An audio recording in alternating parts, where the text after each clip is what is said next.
Good morning. Let us start the new lesson, Electromagnetic Induction.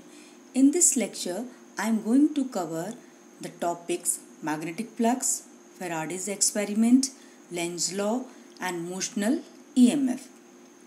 Now let us start with the basic terminology. Magnetic flux. So the magnetic flux means the magnetic field lines through any cross-sectional areas. So magnetic flux represents how closely together magnetic field lines are packed. Magnetic flux through the loop is given by A dot B. The angle theta between A and B is the angle at which the loop has been tilted. For example, here this is the loop and A is the area vector and B is the magnetic field.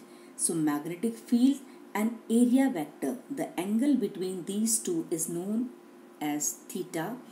Magnetic flux through the loop is given by A dot B, that is the dot product of the two vectors. Here A is the area vector, which is also a vector quantity. Magnetic field is a vector quantity, so the dot product between the two vectors A and B, it is the number of magnetic field lines passing through this area, and it is given known as the magnetic flux.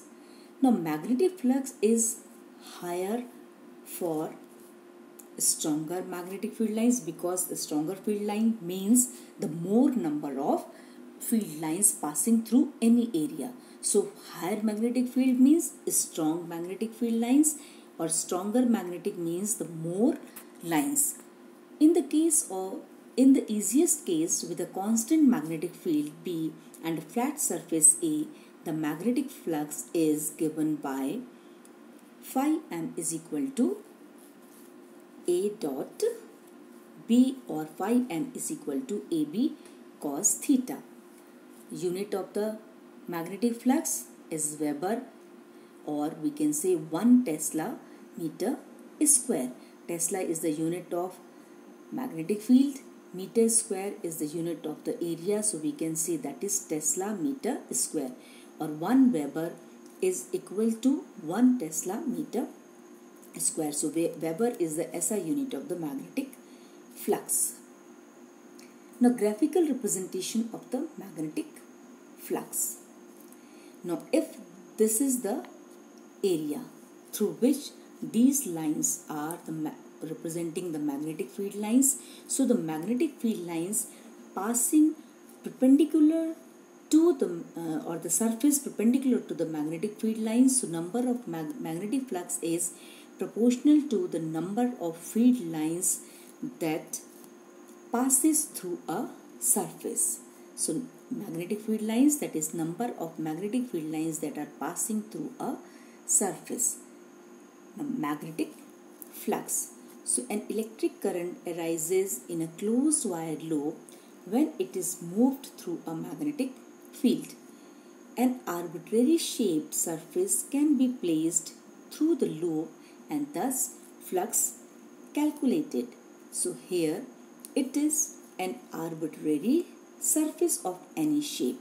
Now if many number of field lines are passing through it, so to calculate the total flux, what we will do? We will consider a small area ds. Then through the small area, the magnetic flux will be B dot ds. And when we sum the magnetic flux through all small areas, this complete arbitrary area divided into small areas, then by summing up, we can get the total magnetic flux, and summation means the integration. So by integrating B dot ds over the surface area S, we will get the total magnetic flux. Now magnetic flux in a non-uniform field. Now till here we have discussed the magnetic field through a uniform magnetic field. Now if the area is placed in a non-uniform magnetic field, then again we will follow the same procedure, that is divide the loop into many small pieces. Small area dA, then flux through this little area will be given as B dot dA, and flux, if we sum up all the flux, then the flux will be equal to B dot dA, integration of B dot dA. So by summation, product of magnetic field and the area give us the total magnetic field. Now let us discuss Faraday's experiment. Now Faraday is the name of a scientist who performed many experiments. Around 200 years ago, around 1831, Faraday looked for evidence that magnetic field would induce an electric current with this apparatus. What he did? He took a coil or a wire wound over a, you can say wound over something. So when this wire is connected through a galvanometer or the voltmeter, which shows the presence of the current, and the voltmeter which measures the EMF across any two ends. Now what he did, he took an bar magnet. When the bar magnet is inserted inside this solenoid, then there is deflection in the voltmeter. That means some EMF or the potential difference is developed between the two ends of this coil. When this magnet is taken away from the coil, again there is a deflection or there is some EMF developed across the coil. He noticed that in both the cases some EMF is developed which is measured by a voltmeter. So Faraday, what he found? He found that no evidence when the magnet was stationary, but he saw a deflection in the galvanometer when the magnet was moved away or towards the coil. So what does it mean? That is, when the magnet is stationary, there is no deflection, like in this figure. When magnet is inserted into the coil, there is a deflection, and when it is taken away from the coil, then deflection is there but in the opposite direction. Now galvanometer shows the presence of the current in any circuit. The deflection means there is some current. He noticed that there was no battery connected, but still there is, galvanometer is showing the presence of current, but only when the magnet is moving. When the magnet is stationary, there is no presence of current. Then he changed the number of turns in the coil. Again he found that there is more deflection in the galvanometer.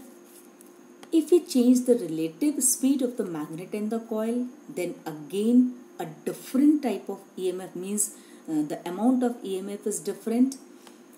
When he changed the direction of the relative motion of the coil and magnet and observed the change in the deflection shown by the galvanometer, he found that in every case there is a change in the deflection in the galvanometer. So what he concluded? The important conclusion: with the help of these experiments, Faraday drew 4 important conclusions which provided the basis of his law.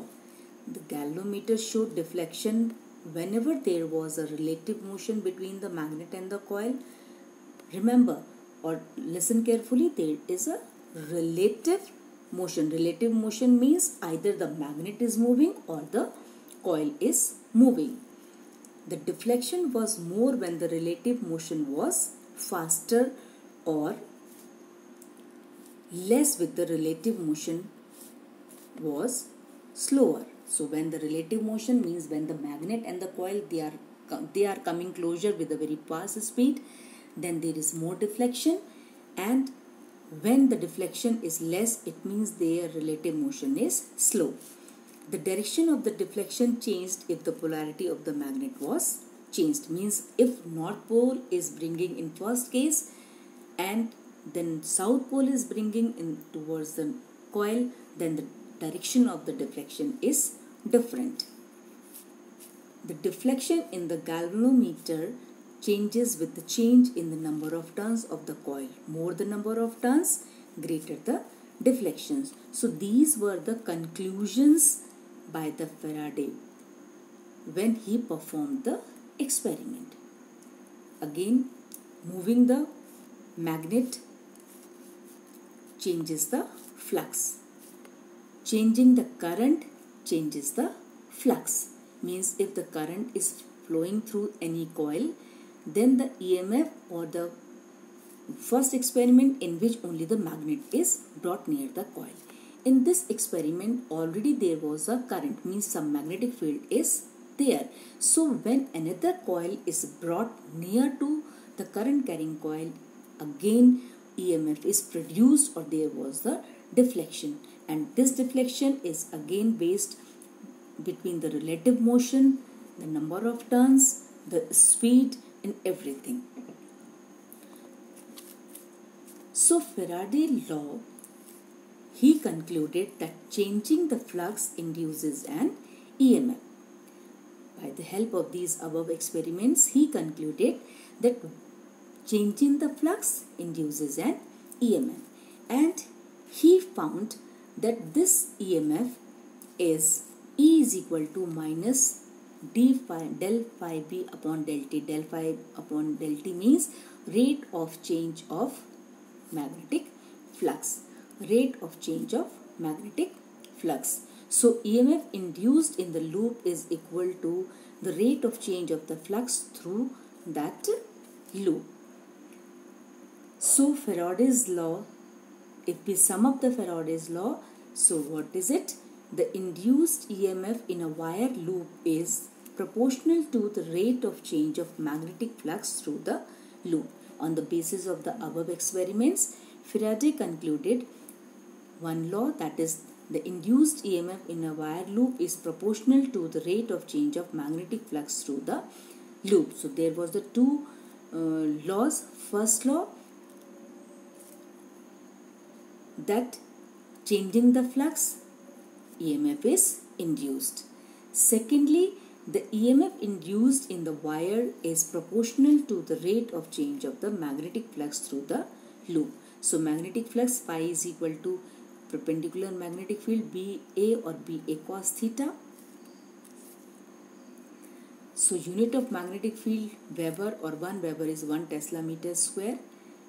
So Faraday's law of induction says that E is equal to minus del phi by del t. This is for one loop, but if in a coil there are number of loops, then we can say that E is equal to minus n times del phi by del t. Variables of the flux equation. This drawing shows the variables in the flux equation. Now, you can say that this is the area, this is the area. The magnetic field B, this is the perpendicular component of the magnetic field, that is B cos theta. Now, when we change the variable A, the magnetic field or the magnetic flux will change if the area of the loop changes. That is, in this figure you see that this is the area, there is the magnetic field. Now if you reduce the area, then these cross shows the magnetic field. In this loop there are more crosses, but in this loop there are the number of crosses is less, means the flux is decreased because the area is decreased. Changing the variable theta. the magnetic flux will change if the angle between the loop and the field changes. How? Let us see in this figure. Now here B magnetic field is inward. The cross shows that the magnetic field is inward. Now as the angle theta is changing, that is the plane of the coil is changing, then the number of field lines are also changing, or we can say that the magnetic field or the flux depends upon the angle theta. Now if the coil is in this way, then there is no magnetic field lines passing through it. Now changing the variable theta, the magnetic flux is analogous to the electric flux. It is proportional to the total number of lines passing through the loop. Now if theta is 90 degree, then phi is equal to 0. If theta is 45 degree, then phi is greater than 0, and if theta is 0, then the flux is maximum, because flux is equal to BA cos theta. So when theta is 90, so cos 90 is 0. So theta 90 degree, because now if the surface area is like this, then the normal to the area vector will be normal to the surface, will be in this direction, magnetic field is in this direction, so angle between them is 90 degree. Here the area vector is in this direction, magnetic field is in this direction, so this is the angle theta. In this case, the area vector and the magnetic field lines both are in the same direction, so theta angle is 0 degree. So in this way we can say that phi is 0, greater than 0, or maximum. Now, current produced by an induced EMF moves in a direction that the magnetic field produces tends to reduce the changed magnetic field. What is it? Let us understand that this is because of the negative sign. The negative sign gives the direction of the induced EMF. The induced EMF is always opposite to the direction by which it is produced. That is, for example, now let us see in this figure. Here the north pole is coming inside the loop. This is the loop, and north pole is moving towards the coil. Then what will happen? The magnetic field, whatever is induced, that induced magnetic field, see the figure clearly, the induced magnetic field is in the clockwise direction. When the north pole is brought near the coil, then the EMF induced will be in a clockwise direction. Clockwise direction means कौन सी direction होगी आपकी clockwise direction? So means that is the south pole. So this side will become south pole, so that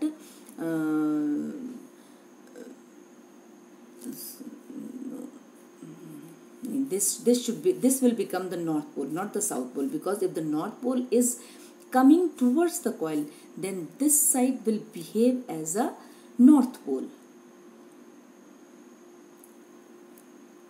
There is some mistake in the figure, I think, because whenever you are bringing the north pole in near the coil, then this face should behave as a north pole, so that because north repel each other, and north pole means this is the anti-clockwise. So the direction will the produced will be anti-clockwise. So yes, it is anti-clockwise. In this side, this is the anti-clockwise. So when you bring the north pole near the coil, then this face will behave as a north pole. North pole means the current direction of the current is anti-clockwise, so that it can repel. Now if you bring the south pole near it, then this side will behave as a south pole. Or if you take away the motion of the magnet is away in this way, so if north pole is going away from the coil, then this will behave as a south pole, so that it will attract the magnet. So the direction of the induced EMF is always opposite to the cause by which it is produced. This is the Lenge's law. So what is Lenge's law? Faraday's law gives the magnitude and direction of the induced EMF and therefore the direction of any induced current. Lenge's law is a simple way to get the direction straight with less effort.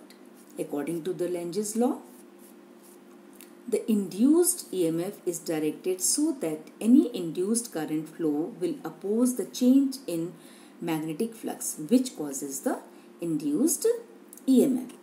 In a simpler way, we can say that decreasing magnetic field means EMF creates additional magnetic field.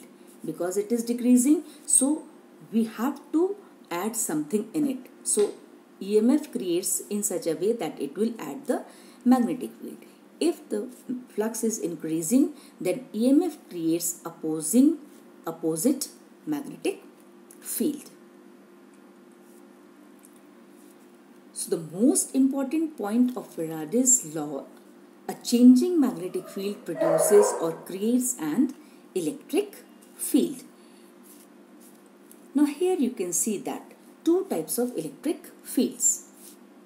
One is created by the charge and the other is created by the changing magnetic field. So charge is also producing electric field and the changing magnetic field is also producing electric field. This is a very important point of the concept. Now EMF induced in a moving conductor.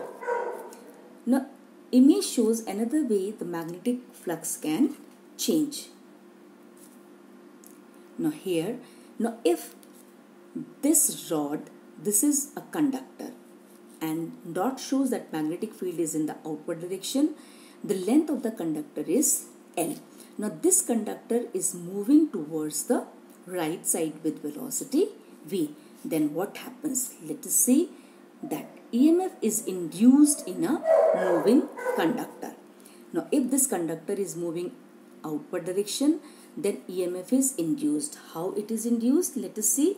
The induced current in a direction that ends to slow the moving bar, it will make an external, it will produce an external force to keep it moving. Now value of this EMF, E is equal to d pi by dt, and here flux is B into del A, and del A means the change in area. Area is length into, here we can say that length into the distance moved. Now distance, since it is moving with velocity V and velocity V is equal to distance upon time, so we can say that distance is equal to velocity into time. So V into del T gives the change in the area, that is the x, and by multiplying with the length and the distance, so that will be the area. So LV del T is the change in area, and in place del T cancels out, so we have E is equal to BLV. So whenever a conductor is moving or is in motion in a magnetic field, then EMF developed in the rod is known as the motional EMF, and its value E is equal to BLV. Now EMF induced in a moving conductor. What happens when the conducting horizontal bar falls in a magnetic field? Now in this case what you will see that as the bar falls, the magnetic field changes, so a current is induced and the bulb lights up. The current on the horizontal bar, the current in the horizontal bar is in a magnetic field, so it experiences a force opposite to the gravity. So whenever a conducting horizontal bar falls in a magnetic field, the flux changes, so a current is induced and the bulb lights up, and the current on the horizontal bar is in the magnetic field, so it experiences a force opposite to the gravity. So thank you. This is all for the today's lecture.